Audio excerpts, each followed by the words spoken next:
বন্ধুরা আজকে আমি চলে এসেছি পূর্ব বর্ধমান জেলার শ্যামসুন্দরে এবং এখানে কিন্তু চাতর কাকুর সিঙ্গারা খুবই ফেমাস। আর এখানে লাইনটা দেখতে পাচ্ছ, সিঙ্গারার জন্য কত বড় লাইন আছে, কারোর সঙ্গে কথা বলবো। তো ভিডিওটা পুরো দেখো তোমরা।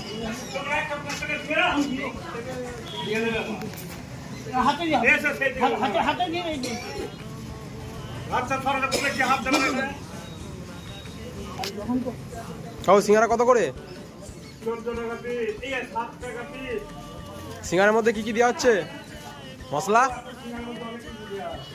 বলা যাবে না।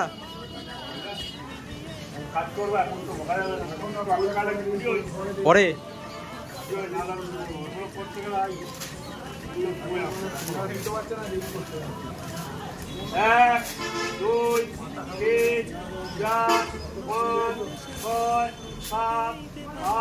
কি ডেলি প্রত্যেক দিনের লাইনটাই হয় এত বড়?